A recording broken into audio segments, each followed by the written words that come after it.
The beat goes on. SEC basketball race. This is about as good as I think we've seen in memory, folks. Rob Brown, Brendan Martin here with you. Got a great lineup. Coach John Brady is in Athens getting ready for LSU in Georgia. He being the color analyst on the LSU Network, Final Four coach. Oakley McFerrin, intern from the Plains. Dudley Dawson, hogbill.net. Will check in with us. And Vince Ferrara, the sports animal in Knoxville. We'll cover a lot of ground today. The trending topics in the SEC. And we're going to try our best to avoid the two topics that we can't talk too much. We can't talk about those things, Rob. It's right. Like Voldemort. You can't say those names. Okay. Follow us on Twitter at Rob Brown with a little underscore at the end. That's on X, Twitter, Twix, whatever you want to call it. Facebook, you can find us at Sidelines Sports. We are simulcasted all over the internets here, folks. So it's kind of hard to miss us. And if you miss us live, just remember, go on any one of these social media platforms and you will find a playlist where all of that exists, as well as YouTube. So we're everywhere, and we're expanding our footprint in this market and the SEC. Last night we had our first Auburn Undercover live show with Ronnie Sanders from auburnundercover.com. It was great. Check it out. It is on this whatever platform, X, Facebook, or Twitter that you watch on. With no more further ado, as Mr. Brown looks at his phone, I'm going to bring in Coach John Brady and welcome one of my favorite guests of the show. Hey, Coach, how are you, sir? Oh, I'm doing well. Thank you. Coach, you're up in Athens for another SEC game, so I know you've got all day to worry. That's what happens. What is tip-off time tonight? Say what now? What time is tip-off tonight?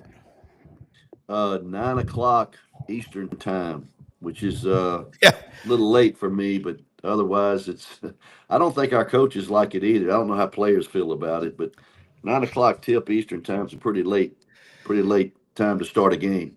Yeah. Oh, yeah. Oakley McFerrin, our intern, was on with us. He'll be on in just a second here when he comes in.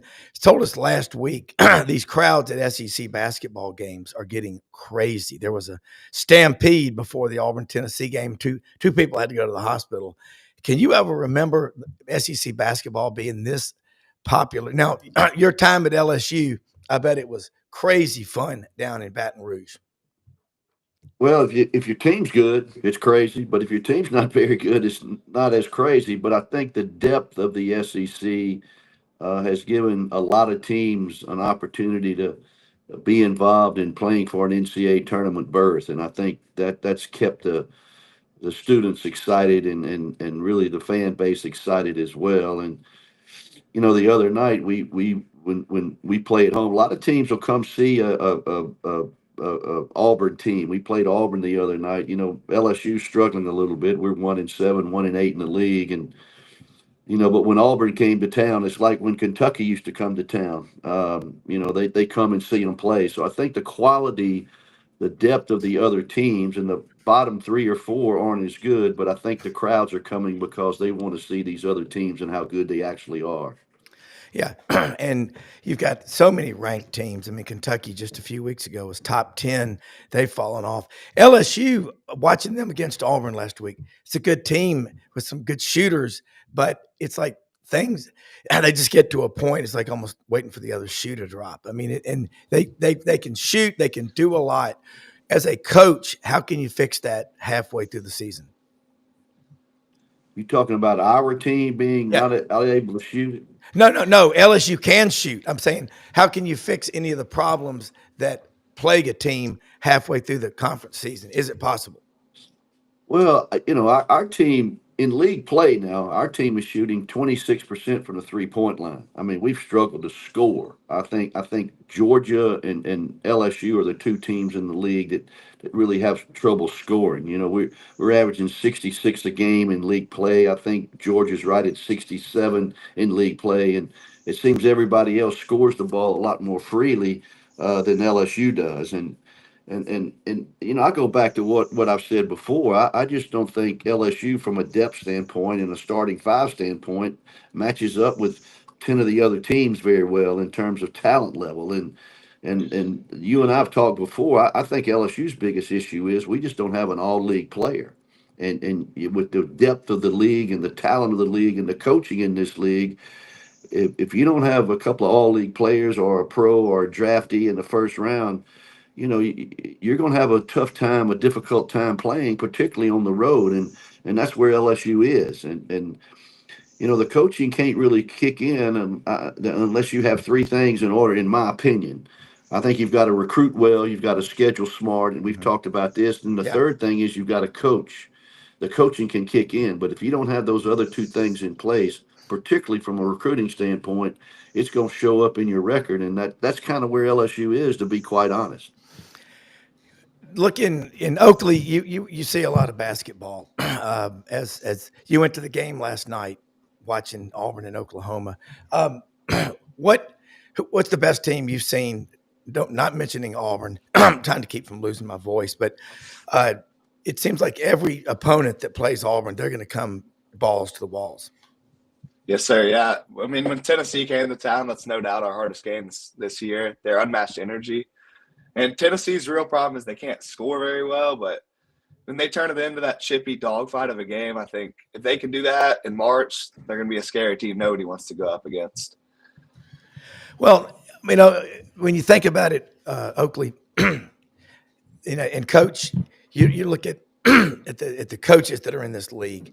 There is no easy way ever, And as a coach, you've got to play Georgia tonight. What are y'all looking to happen with, Asa Newell? He's a hell of a player, but how's LSU going to attack Georgia? Well, coming off what we've come off of and where we are as a team, I'm interested to see after Texas dismantled LSU at home by 32 the other day. I'm interested to see how we respond mentally to that beating at home.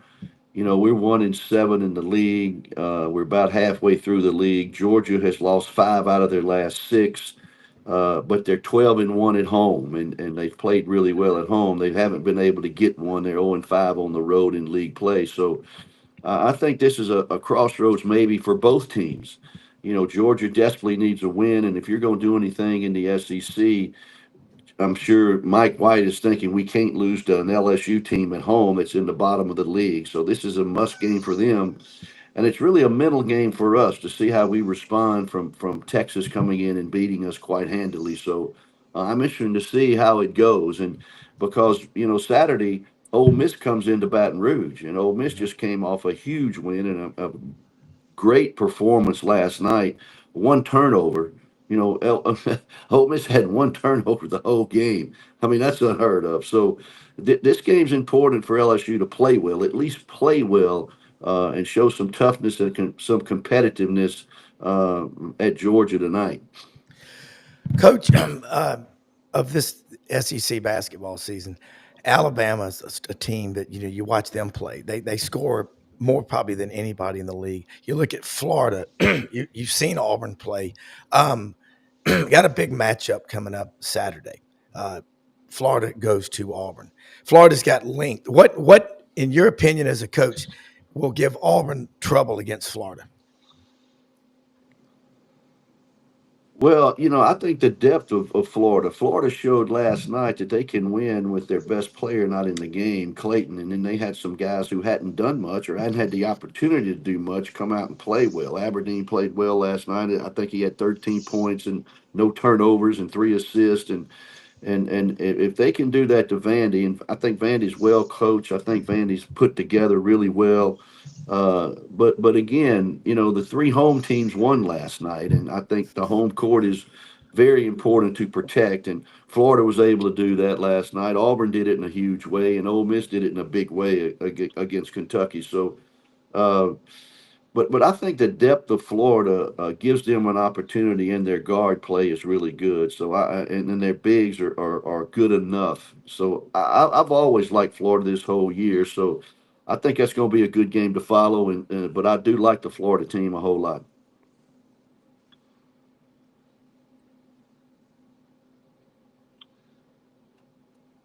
think his mic cut out. Yeah, but I agree with what you said. Florida can beat anybody. They have the best trio of guards probably in the entire country. We've got Alex Condon and match up against any big, averaging about 2 blocks a game, 6'11". So Florida's a legit team down the stretch.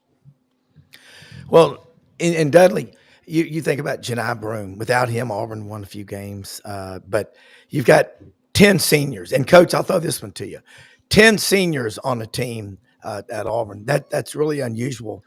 Compare that to what LSU has right now in terms of age and experience. Because I've never seen that happen. I don't know how Pearl got them to say. Well, I don't think there's really any comparison between what Auburn has and what LSU has. Broome last night, what did he have, 15 points? I'm looking at 6 assists, 5 rebounds, 3 blocks, 3 steals. I mean, he was all over the floor and contributed in a number of ways to a big Auburn win, particularly the second half. Auburn's depth, they just wear you down. They keep coming, they keep coming, they keep coming. They play extremely hard. But LSU, I just goes back to we just don't have the talent level to compete night in, night out and play a complete 40-minute game against teams that I have seen that just wear us down, particularly in the second half. We just don't have the depth. So Auburn's light years ahead of us, but you make a great point that the experience they have, the transfers that they have, and their players have stayed. They got several guys who have stayed there 2 and 3 years. So that's really unheard of. But, how do you get players to stay that could leave? You pay them. You pay them more money. They win a bunch of games and they're in a good situation. So, I think Auburn's got it going. And what LSU, a team like LSU that's in the bottom of the league, Rob, I don't know if we're going to be back to square one next year. Some of these guys aren't happy. You don't win. They want to get more money somewhere else. And they leave, and you're back in that circle again. You've got to go in the portal every year and get 7 or 8 guys. So it's difficult, and you got to hit in that portal. And if you don't hit in the portal, it can put you spiraling in a negative way, and that's somewhat what LSU is in right now. Yeah. Oakley, I got to ask you, you watch these guys play, Chad Baker Mazzara, and Coach, chime in. Chad Baker Mazzara, hell of an actor. He is a drama queen. He's just that elbow last night. I mean, he got a little arm bar to the chest and fell down. Coach, in our day, we may have gotten up and just punched the guy, but last night, and then I had an Ole Miss friend of mine tell me that watching Broome play and watching Mazzara play, he said those guys are both really drama queens, but they're also Chad Baker Mazzara weighs about 170 pounds, I think. Who's the best player that you've seen personally, Oakley, to this point in the season? It's down to either Janai Broome. Are you talking about at Auburn or just period in the SEC? Janai Broome's the runaway favorite, I think, because initially coming in, the projected player of the year was Mark Sears, but he's had a dip in numbers, and I don't think there's any comparison to Janai Broome. The other guy I think close to him in college basketball right now is Cooper Flagg. Yeah. Coach, who's your pick? Well, I like Broome. The only thing about Broome that I see is he has a kind of an old man game. He's not a big leaper. He doesn't get over the rim. He's not a guy that he plays at the rim, but he's really crafty around the goal and he's very smart. But I got to see that Texas team up close and personal, and I think they're a lot better than their record is shown. I think they're starting to play really well now. And I like Johnson, their freshman guard. I just think he's a really, really good player. He's got a lot of poise about him. He can score. He sees the floor. He's got great size for his position. I know Broome is getting all the headlines and all, but I look a little deeper than that. And I really like the guard at Texas, the freshman guard, Johnson. Yeah. Oakley, you talked about Texas. Auburn goes on the road, is up by 20, win by 5. Is it possible to go on the road and win by? I don't think it is 20 or 30. I think this league's too tough. Yeah, I think the road environment in college basketball, especially when you've got a league like this, 9 ranked teams, 11 projected in the tournament. You're just not going to go on the road and expect to win by double-digit points even. Coach, best league in America right now. You got a seat that other people don't. And by the way, your old school Arkansas State. Talk about what they're doing up there, because you got a Nate Oates disciple up there, don't you? Yeah, he's done a great job, and they've gotten some of those rice farmers to get up off some of that hidden money up there. That's right. And I think their NIL's pretty good for the Sun Belt, and they're playing the same style. They'd like to shoot the three. They get up and down the floor. My description about a Nate Oates coach team is their idea of a delay game is a little more arc on the 3-point shot. That's kind of how they operate. And so they'll just keep shooting it, whether they're up 10 or whether they're up 20. But that, you got to respect that. That's a style of play that Nate has been committed to. He recruits to that, and you can't argue with the success that he's had. Yeah. And I'm just looking here at the standings right now. Missouri last year, y'all both remember, I think not only did they go 0-18 in the regular season, then they lost in the tournament to go 0-19. The job that Dennis Gates has done from last year to this year, is he up for Coach of the Year, in your opinion? Who's that to? Who you want me to answer? You first, and then Oakley. I think he's a candidate. Certainly Bruce Pearl's a candidate. Certainly Byington at Vandy's a candidate. They got several guys, who've done a really nice job of turning their team around or either continue to winning.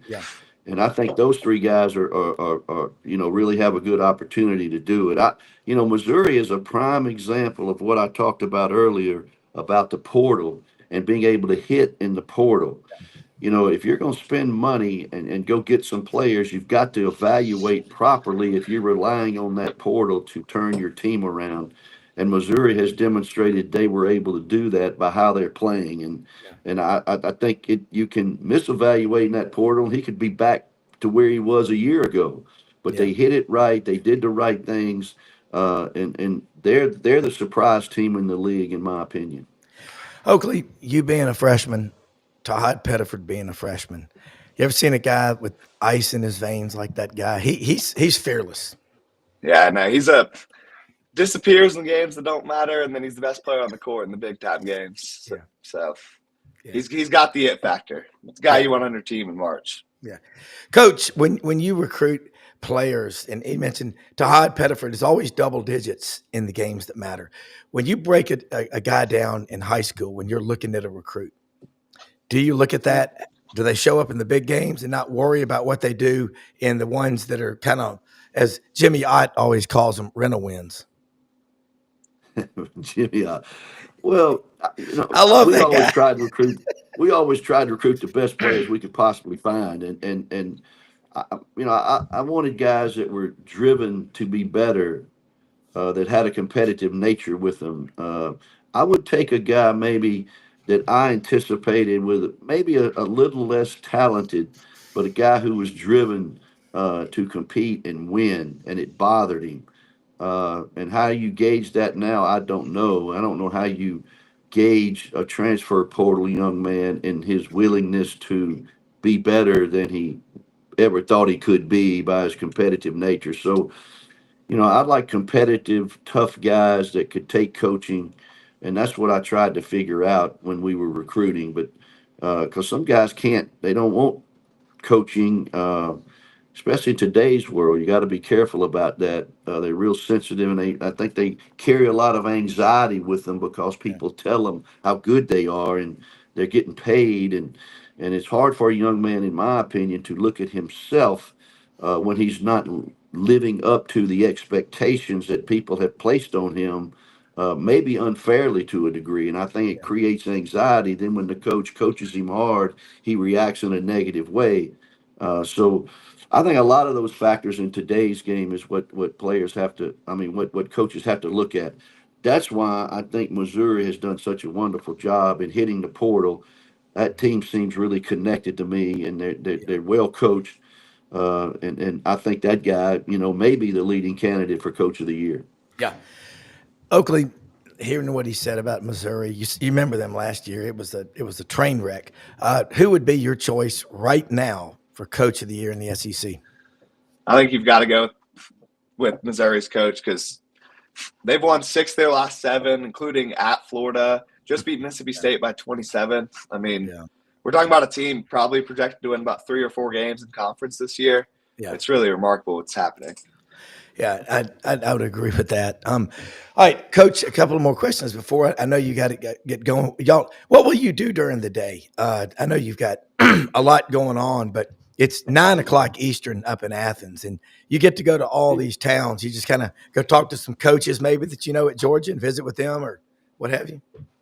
No, I don't. I don't want to walk into their practice. I go visit the coach before the game. I walked in the locker room in Baton Rouge the other day and sat with Bruce for about 10 or 15 minutes. I go see guys that I know. I know Mike White when he was playing at Jesuit High School in New Orleans, and so I have a relationship with most of the guys. And then like during the day, I'll go to our shoot around today. I'll go eat breakfast with the team. I'll go to shoot around. I can sit in on the coaches' meetings if I'd like. They don't mind me doing that just to hear what the plan is. And then I sit down in my room and for about an hour and a half and kind of prepare of what I anticipate the game may go like and get familiar with the Georgia personnel. So I keep myself pretty busy. And then I go get me about a 45, 50-minute workout right here in the hotel. So I stay busy. Yeah. What, thinking about these games, the anticipation all day long, the anxiety for a night game has got to be, it's tough, especially if it's a Saturday. Yeah, I agree. And that's I don't have that anymore. Game day was always rough for me as a coach. The anxiety that's built up. And I've always thought this, players play better when there's less anxiety going through their body, and anxiety makes you tired, and you get anxiety, you want to go to sleep, take a nap. So I've always tried to remove the anxiety from players. That's why I never had long-term goals. We were always focusing on the moment to be as best as we could this particular game, and don't let one game affect the other game. So the anxiety quotient is big, particularly as a coach. I experienced that, but I'm kind of glad I don't have to experience that anymore. Yeah. Oakley, I know you've got some questions for Coach before you go because you've got class at 9 a.m. Central, I believe. So he never misses class, Coach. No, sir. He better get moving. Yes, not much of a deal. But what questions do you have for Coach before we go? And then we'll do it again next week. And by the way, last week we had Ron Slay on here. And you had to switch to 8:30, but I was going to have y'all on there together. But I want to get him on the set of SEC Network. How good would he be, Oakley, having a coach who took a team, LSU, to the Final Four? You got players, it's great, but we need a coach. I don't want you to not be able to be with us, but I want you on the show. Yeah. Coaches have a whole different level of knowledge about the game than players. I think I'd love to see you on SEC Network. See? Well, that would be – I've always said this, they have former players always talking about the game from their point of view and their perspective, but they've never had a coach on there giving maybe a different set of eyes, a different set of experiences on how he views the game. And I know all those guys on there. They were playing when I was coaching. So I think the banter that I would like to create with a couple of those guys would be quite fun. All right. We will try it. Oakley, let's see if we can't get Ron Slay back on next Wednesday. If you can come on at 8:00, I think that would be fun because you actually, like you said, you coached against him when he was in college. Yeah. He was playing at Tennessee when I was at LSU. That was the Stromile Swift team that we had in 2000. He played there. So I'm familiar with Ron. We've talked about that several times. Yeah. Hey, Oakley, he has a great quote about, you hear the term lottery pick thrown around a lot, ask him what his opinion of a lottery pick is, night in, night out. I like that answer. What's your opinion on that? Me about lottery picks. If they call somebody a lottery pick, I like this answer. Well, I think they throw that term around a little too easily now. Lottery pick, one and done, whatever the case may be. I think it's a lottery pick is one heck of a player, night in, night out, puts numbers up. But I just think all those terms, he's a 5-star recruit. He's one and done. He's a pro. And I think sometimes it puts pressure on the players, young players, that is unnecessary, and let them find their own way and do what they're supposed to do to earn that sort of accolade. Johnson, Pettiford, those kind of cats, they're going to go to the NBA. You can readily see that. But some of these guys get this build up, and then when they get to the school, the SEC is a lot tougher than they anticipated. And so they find themselves not living up to expectations, and I think that's difficult for a young player to handle sometimes. Yeah. I agree. Oakley, you get to see these guys going to class. They do go to class, don't they? I think so. Can't confirm it. Coach, see, that's the thing. I keep asking Oakley, hey, Oakley, for next week, will you do this? Try to get some video or a picture of some of the guys on campus. Because I think they do it online now? I think most of their classes are online. So, yeah, not around that's right. as much. Yeah. That part of it, that's a tough part about it. But hey, Coach, I know you got a big day ahead of you, and Oakley, stay with us. But Coach, we'll do it again. I'm losing my voice. I apologize for that. But the temperature has been going from 70 to 25 and 30, and that's rough on us. But great stuff as always. We'll be watching y'all tonight. I'll be pulling for LSU because you are Mr. LSU Tiger. Well, I appreciate it. Thanks, Rob. I'll see you next week. All right, you bet. Appreciate it. Oakley, got to ask you a quick question. Super Bowl's coming up Sunday. You are an NFL junkie. Steelers Nation. I know that. The Warehouse District. That's the city. Who do you think's going to win? And by the way, were you shocked that the officials in that Bills-Chiefs game were reprimanded / terminated? After that first down call, it did not surprise me. I think that needs to happen more because you find the players, you start finding the refs, they'll make some better calls. I guarantee you that. Yeah. But I don't think you can pick against Patrick Mahomes in a Super Bowl. Boils down to that. I don't know if the Eagles have the elite. They have a better roster outside of quarterback, but I don't know if Jalen Hurts is elite enough to go toe to toe with Patrick Mahomes. AJ Brown. Can he? Yeah. I think the real difference is Saquon Barkley. If he can get over 150 rushing yards, and if you have 200 rushing yards as a team, you have a chance versus anybody. They just can't. The Eagles can't get behind and turn into a pass-only team. They keep the game close. They have a decent shot. Yeah.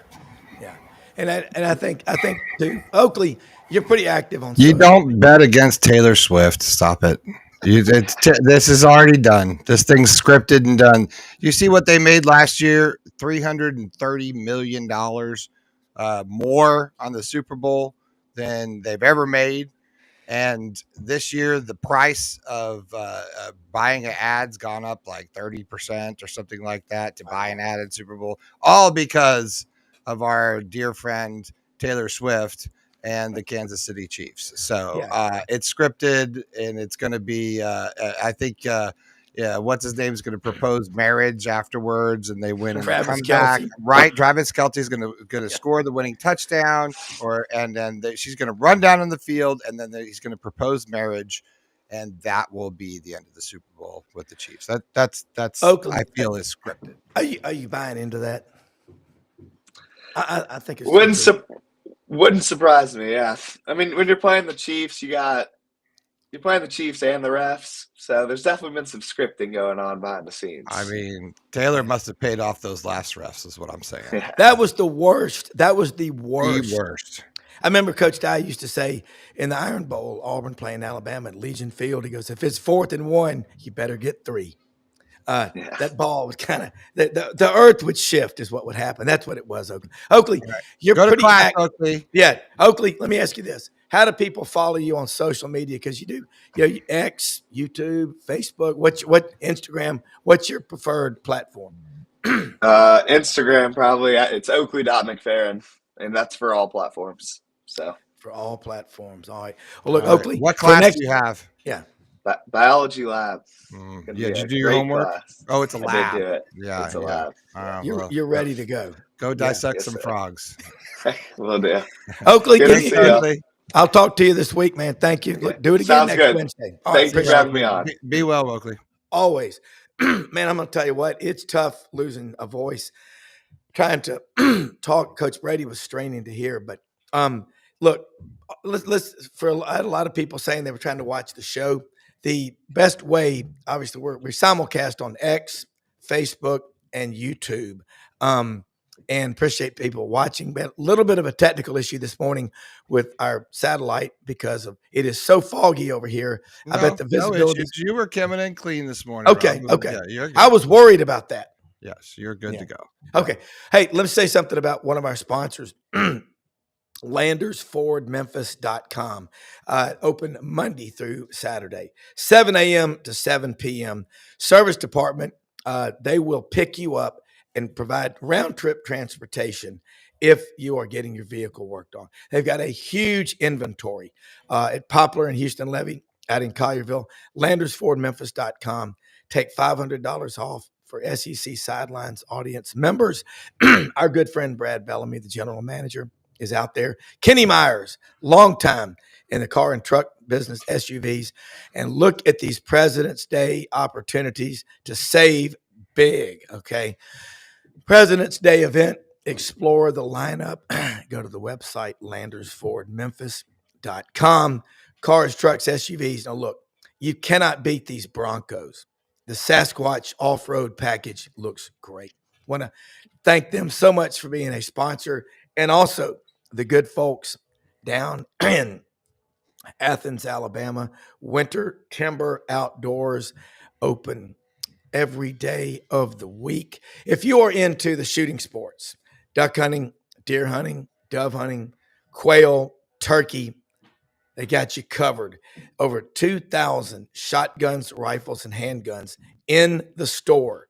And a staff that is trained, they'll sell you what you need, not sell you something you don't need just for the money. Okay, take that Rete Masimara GPS, buy one, get one.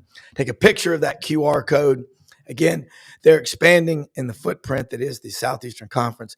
The new store in Auburn should open up by June, possibly earlier, weather permitting. Great folks there. They're looking in the Memphis market. They're growing. It is locally owned out of Athens, Alabama. Great folks at Winter Timber Outdoors. Dudley Dawson, Hogville.net, and Vince Ferrara, the sports animal in Knoxville. Are they in? They are. There's Dudley. Yeti Blue Wednesday. And Vince, I know, will be along in just a second. But Dudley, I was texting you Saturday night, watching that Arkansas, and you are the the consummate journalist. Okay, you're fair. But I was with a bunch of Hog fans, and they've all followed you because they're all about the same age. I said, that guy has been writing a long time. He's really good. And I said, yeah, used to write the Arkansas Democrat Gazette, I think Northwest Arkansas Times. But were you shocked in any way that Calipari went up there and stunned the Rupp Arena crowd? And what'd you think about his welcome back after giving 15 years of his life and making a lot of money in the process at Rupp Arena? I would say shocked. I'm not shocked by anything with regard to sports, and really just I was shocked that this team played as well as it did. It was one of its better efforts of the year. You were going to have to do that to walk into hostile territory. I think if it had been a setting where he had been at some, meeting or whatever, they would have politely, clapped and all that. But I do think in the sports setting, you wronged us. And but man, is there anything better? And I better watch how I phrase this. Is there anything better than taking your new wife into your old wife's place and winning? Yeah. Well, and Arkansas played just lights out. And they've had a lot of close losses this year, and obviously people associate how much money Cal's making. But he basically came in as Michael Sagg, lifelong Razorback, and I were watching the game together, said, to an empty locker room. Kind of put that in the vernacular for the average fan, how hard that would be to come in and you got nobody basically, except Well, a bunch of money. it's equated with starting a business. You're running a Fortune 500 company, and everybody decides you got to go out and get the best people you can. But some of the best people might already be taken and have other jobs. So you look at the top of the crop, and he did do a great job recruiting in terms of landing talent. Now, I said all along that I think that should have been some more outside shooting added to this team. I always think that's a big deal. They played better defense than they have been doing up there at Kentucky. And Kentucky doesn't play a lot of great defense, so I think that helped Arkansas as well. But John L. Davis coming through and knocking some shots down early really helped them. And then they kind of played for Cal, and that shows you that they hadn't quit this season. That right there, they're going to look back at probably 3 games this year at the end of the year. When they get into the tournament, or 3 games. 3 losses that they should have won in close games that, we'd be having the conversation now. But it was starting from scratch, as you said, and really Trayvon Brazile is the only kid, and he had already hit the transfer portal and came back after talking to Cal. But it was just, from the ground floor up. And I think, I'm not afraid to say a couple of mistakes were made as far as outside shootings and maybe a little defense, a glue guy. But and now, lo and behold, you go play what was an old rival for the first time in conference play since 1991 in Texas tonight. Yeah, and I tell you, the hatred between those two schools, those two fan bases, is palatable. I mean, it really is. Vince Ferrara, the sports animal, man, it's tough doing a live show or anything when your voice is so hoarse from the weather changing like it is. But Vince, Tennessee redeemed themselves last Saturday against Florida. Impressive win, just like they were pounded down in Gainesville by Florida when they played earlier. And I think about this Rick Barnes team. Dudley, he's won a lot of games. And Vince, I think Rick Barnes is the second winningest active coach in America in college basketball, behind only John Calipari. So that's pretty amazing. The man from Hickory, North Carolina, Rick Barnes. Kind of, if you would, Vince, give us a report card at the midway point for Tennessee basketball and how you think they're going to finish. And we're going to go back and forth with everybody on the panel. Well, good to be on with you guys again. And Saturday was really impressive because Tennessee was without its heart and soul in Zakai Ziegler, one of the better point guards in the country. He had banged up his knee against Kentucky and actually finished the game, but just had some soreness, wasn't able to go. And so they were without him. And then the flu bug has been bouncing around. I know it's not exclusive to Tennessee's team, but Igor Milicic Jr. just could not hold his fluids and was not able to go. So down 2 starters when you only have 9 scholarship players to begin with. So now you're playing a top 5 team at home with only 7 scholarship players, and you lost to that team by 30 points in Gainesville about a month before that. And even with that, they were still able to win by 20. Think about that. A 50-point swing in results minus 2 of your better players, and they were still able to win. They held Florida to the fewest points they've scored in almost 35 years in a basketball game. I think they only had 13 makes from the floor, did Florida. Florida's been so efficient offensively. And Tennessee's defense, that's where it really started, is they ramped up and they were another level of urgent defensively. They were able to stay out of foul trouble, which would have really crushed them had they gotten into serious foul trouble. But they played great defense without fouling. They didn't turn the ball over. And here's the kicker. They played the right way on offense. You guys have seen Rick Barnes' offenses. It's inside out. You get the ball in the post, you drive into the lane, and then you kick it out for quality threes. That's what the best three-point shooting teams do anyway, is they're inside out. Against Kentucky, as we talked about last week, Kentucky dared Tennessee to shoot threes, and they shot 45 of them in that game, 90% of which were uncontested, but they weren't the right threes. They weren't what's best for them. They're not a good enough shooting team to do that. It was the second most three-point attempts in a game. And so Tennessee didn't move the defense. They weren't in a position to rebound. They're just passing along the perimeter and taking shots that were given to them. This game, they played the right way. Jordan Gainey slid over. He's a sixth man. He started the point for Tennessee. Darling Stone DeBar has really been the eighth guy for Tennessee. He started in the game as well. They played the right way. They drove into the lane. They took 2-point shots. They gave the ball to their post that aren't natural big offensive guys, and they were at least a threat down there. And then Chaz Lanier had his best game, I think, in SEC play. Made 5 3-pointers. That's what you need from him, is to play more urgent coming off of cuts and show what kind of prolific scorer he can be.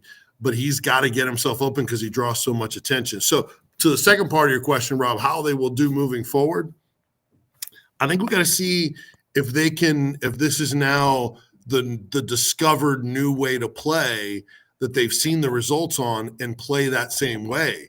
If they go back to settling for 3-point shots when they're dared to take 3-point shots, then they're going to be inconsistent and up and down, and maybe 500 the rest of the way in regular season play.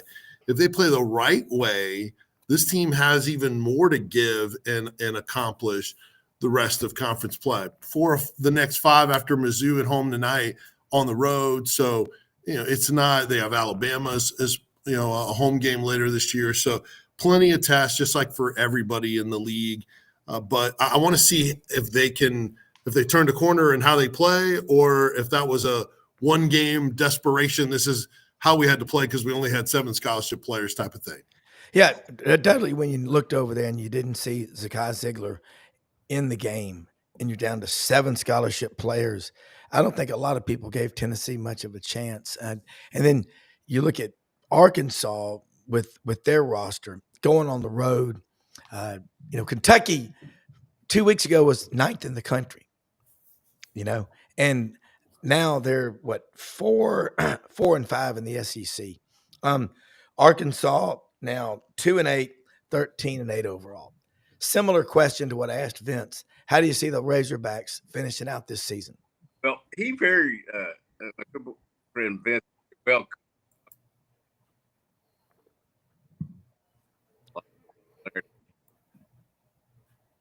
yeah, I don't know if he's on his headsets or what, but Vince, I guess the question is, when you've got a team, it's a brand new roster. That's got to be tough. But Tennessee, these guys have been together. How long has Ziegler been in Knoxville? 4 years.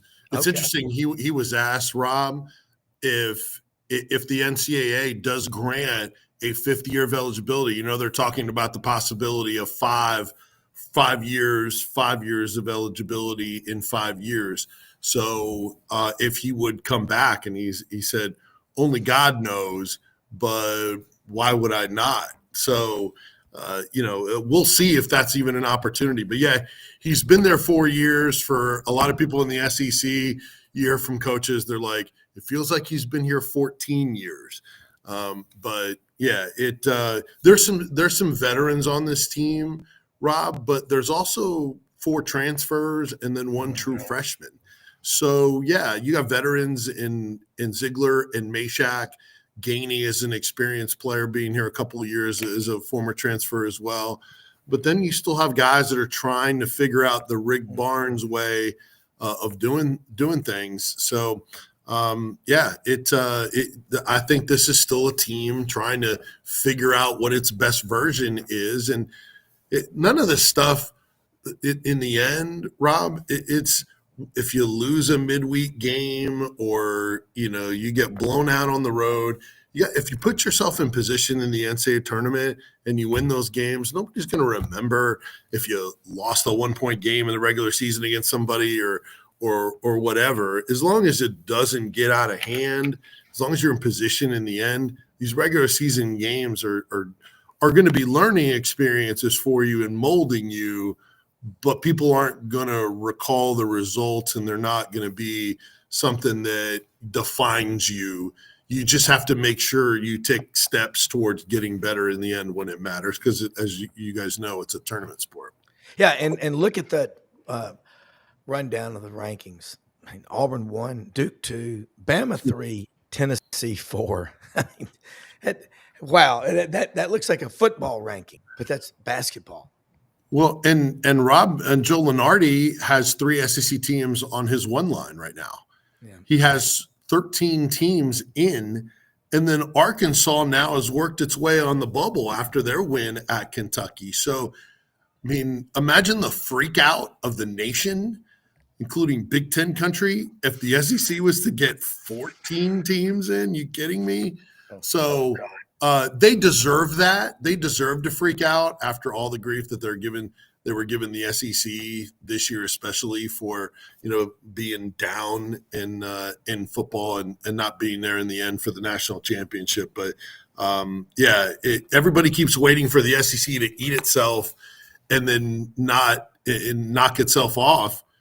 They're still there with the number 1 team. It's top heavy, but it's deep at the same time. That's when you know you're great, when it's not one or the other, because we've seen that in football, right? Where, it's top heavy. It's Alabama and Georgia and everybody else in football some years. But in basketball, they're top heavy and they're deep. That's dominant. And they continue to separate, in my opinion, from the rest of the leagues. Yeah, and you look at that top 10. I know Auburn has either played or will play 9 of the top 10 teams this year. They've already beaten Iowa State, Purdue, Houston, and Tennessee. Still got to play Texas A&M. We got to play Florida Saturday in Auburn. Golly, strength of schedule is a big deal. Dudley is back with us, and the gremlins that are in technology. Yeah, well, my apologies. Hopefully I will have a brand new computer by this time next. By the way, they are much more expensive than they were when I bought one 10 years ago. Yes. Well, do you remember when the first computers came out? I remember, golly, January of 98, going to a Gateway store. It looked like a big black and white dairy cow, and I bought one. It was like $3,200. That's what they were like back then. It was the big humpback, like the old TVs. Now these things can fit in your back pocket. You get a mouse and a keyboard for $3,200 now. Yeah, do what? You get a mouse and a keyboard for $3,200 now. Yeah, they ain't cheap. Yeah, they're really not. Dudley, let's get back on your thoughts. We were talking about the SEC, top to bottom. Tennessee and Arkansas, but similar question to what I asked Vince before we lost you for a minute. This second half of the SEC race, how do you see the Razorbacks finishing out? Because a win like they got Saturday at Kentucky can change everything from practice habits to class attendance and just a mental total cleansing. And Calipari can say, see, what I've been telling you, it's true. Just believe in me. Yeah, the big thing, though, I think, is you have to follow up. If you don't win tonight, you've still got to have a great effort. It would be a great win for them to go to Texas, get that win, and suddenly you're looking at a team that has more options. You're not going to have to get to 500 in SEC play to get in the NCAA tournament, I don't think. But you're going to have to make a run here. And as I was listening to Vince talk, you might as well have been talking about Arkansas, because it's something when you have talent, intensity, and pride, it really works well. And I think for the first time the other night, I saw them play with urgency as well. And that's a big thing. I don't care how talented you are. You got to have all those other things to get yourself going. Well, Vince, along that line, this, as you get 7 and 11, I think will get you in the tournament this year from the SEC. And then, what is the conference? What's the goal of a conference tournament for teams that need a few wins to get into the tournament?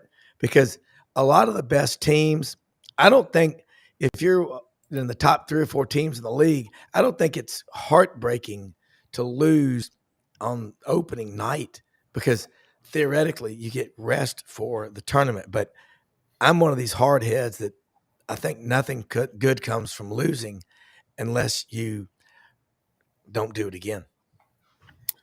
Well, I mean, Dudley would know with the head coach of the Arkansas Razorbacks, nobody is the bigger king of diminishing the value and importance of the conference tournament versus thinking about the NCAA tournament. Now, even with that mentality, a lot of times his teams still do well. So maybe that's the key, is just to be loose and not make too much of it and see what happens. I think it depends, guys, on the kind of team you have.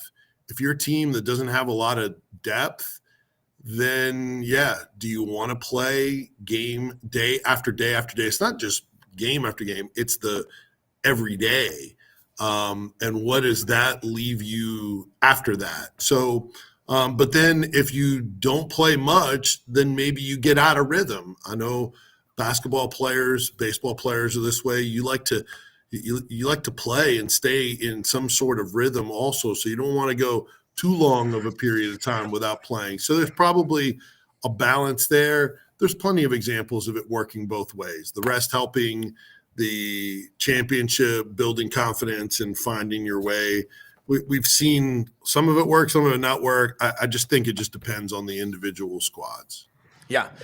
All right, switch gears to some football talk. Mm-hmm. Dudley, spring practice, when do they start? And what are the top 3 goals Arkansas wants to accomplish in spring practice with the guys they have coming back? And trying to keep up with the roster is like herding cats in today's world.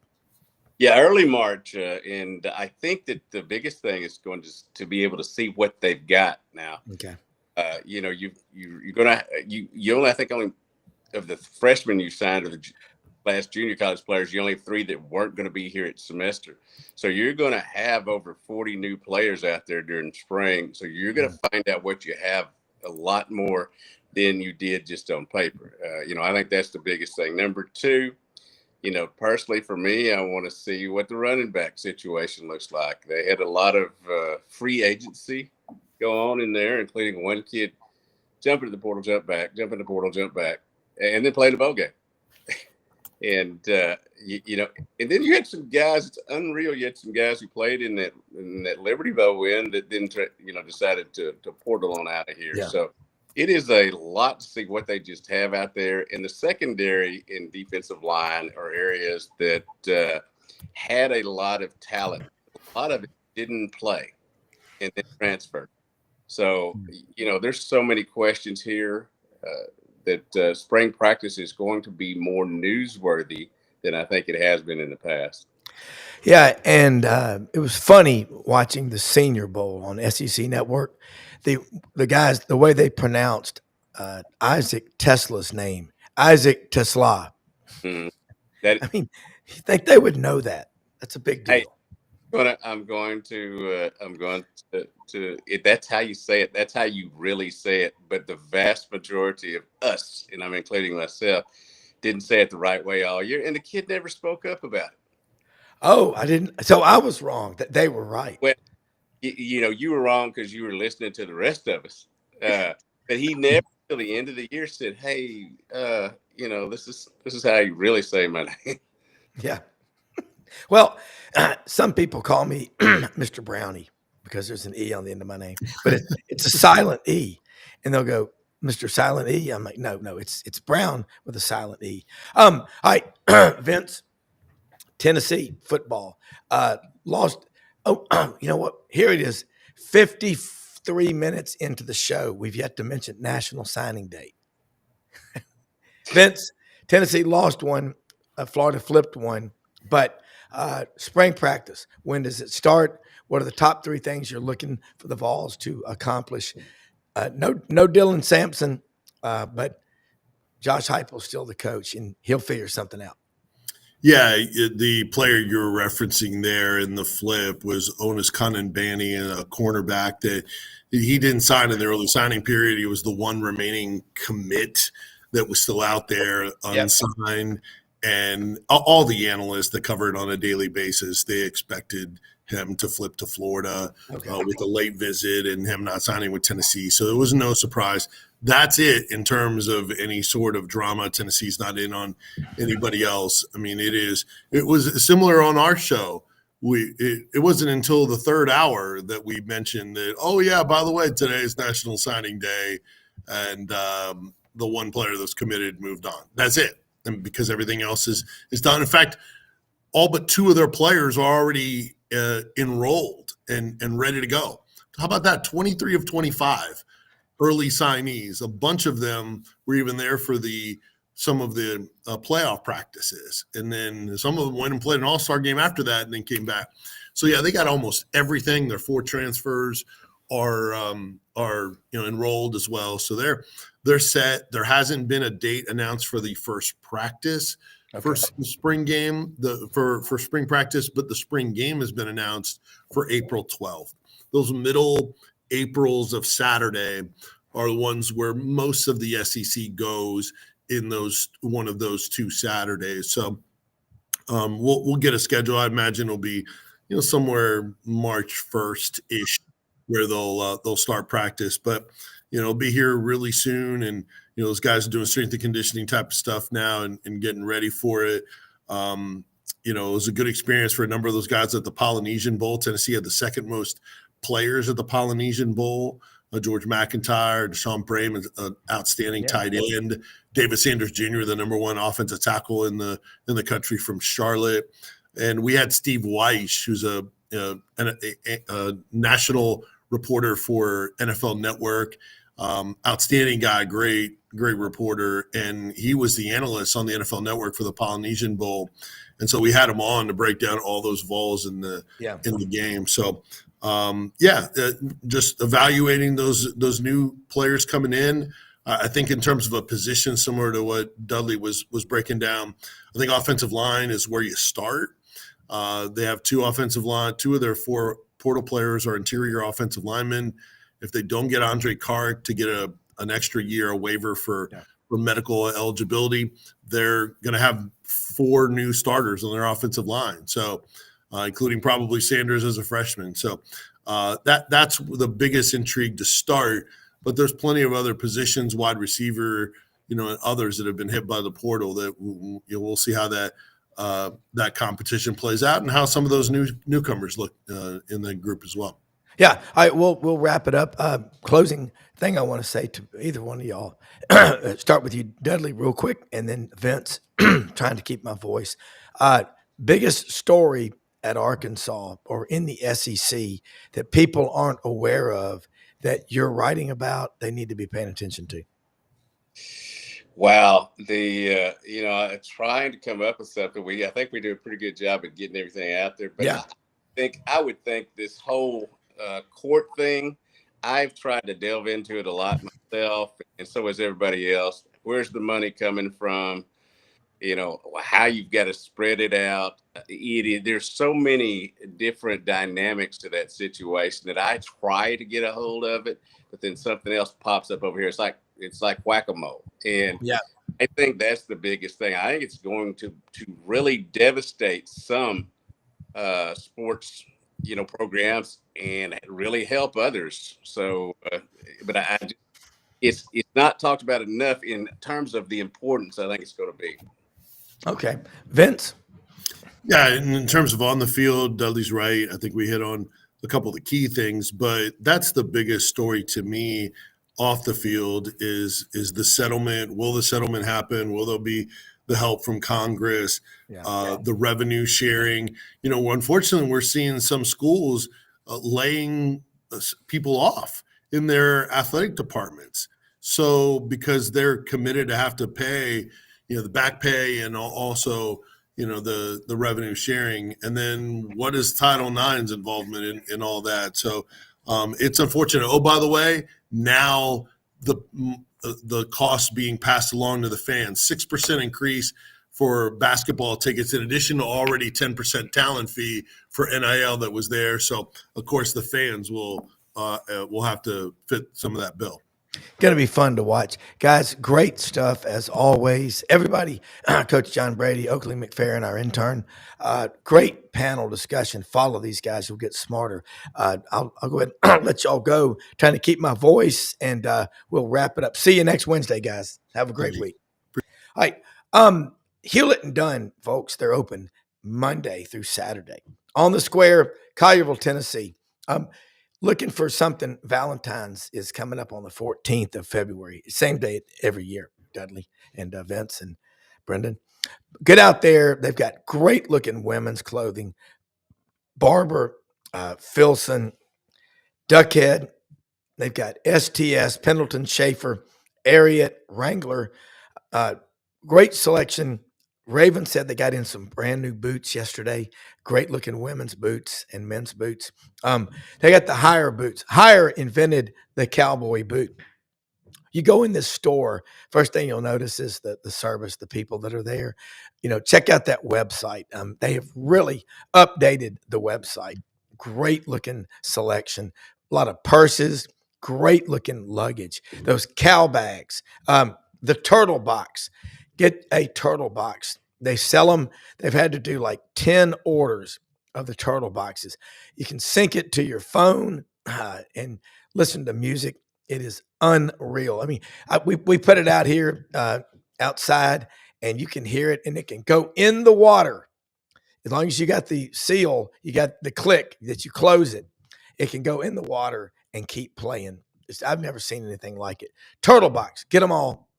Hewlett and Dunn, again, open Monday through Saturday, 10 a.m. to 6 p.m. It's the greatest buying experience. Get out there. Proud to have them as a sponsor, as we are all of our great sponsors, like Tom Martin's Body Shop, with web-footed kennels in Jonesboro, Arkansas, found it on Facebook, and Matei's Garage on Black Road in East Memphis, open Monday through Friday.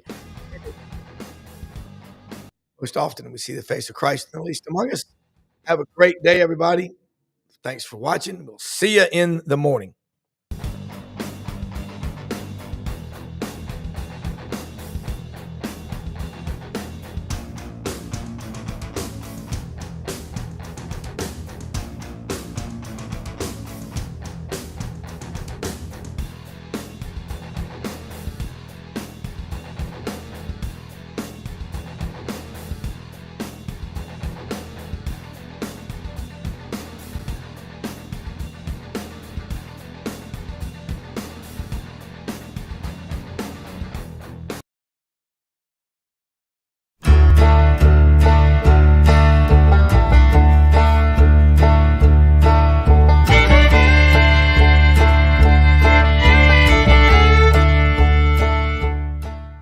In a perfect world, you'd set a health goal and results would happen overnight.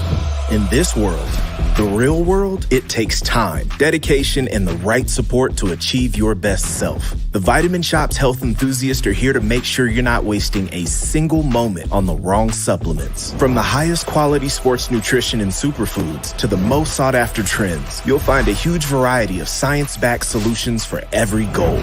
And the people to help guide you along the path to greatness. Unbelievably, every 2 minutes in our communities, a child is either bought or sold for sex. I am Ari Dickey, board member for the Nashville Anti-Human Trafficking Coalition. Join me and millions of others in our fight against human trafficking and for its victims by helping to educate the most vulnerable among us, our middle and high school students.